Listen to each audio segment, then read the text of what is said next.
मेरे husband DYSP Praveen Kumar Sharma Amarnath यात्रा में मिलिटेंट अटैक में 2001 में शहीद हुए थे। महाराज जी से मिलने का सौभाग्य जो है हमें 2003 में मिला, जब महाराज जी ने पूरे भारतवर्ष जितने भी शहीद परिवार हैं, चाहे वो कारगिल शहीद हो, चाहे बॉम्बे में जो 26/11 के शहीद हों, उन सबको निमंत्रण दिया था यज्ञ में शामिल होने का।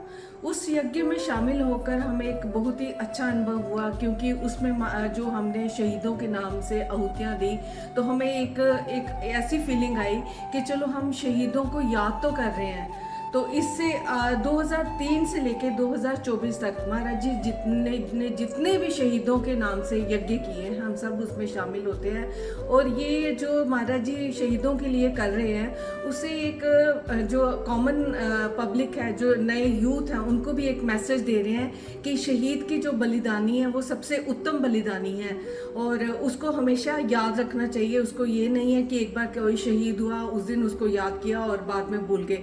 महाराज जी हर साल नियमित रूप से पोनी में यज्ञ कराते हैं शहीदों की स्मृति में, और सब परिवारों को, सब शहीद परिवारों को उसमें आमंत्रित करते हैं। और सारे परिवार जो उसमें शहीद परिवार जो शामिल होते हैं, वो क्या कहते हैं, एक अच्छा अनुभव महसूस करते हैं कि चलो हम उनके नाम को याद कर रहे हैं और उनके नाम की आहुति देके उनकी आत्मा की शांति के लिए भी कुछ कर रहे हैं। महाराज जी के साथ जुड़ने से एक चीज़ हमें ये पता चली कि हम आज दिन तक कहते थे कि खून के रिश्ते ही अपने होते हैं, बट महाराज जी ने जितने भी लोगों से, जितने भी शहीद परिवारों से हमें जोड़ा है, वो सब हम अब एक परिवार हो गए हैं। और महाराज जी का इसमें बहुत बड़ा श्रेय है कि उन्होंने हमें जितने भी भारतवर्ष के शहीद हैं उनके परिवारों से जोड़ा, ताकि हम अपने दुख सुख भी एक दूसरे से बांट सके।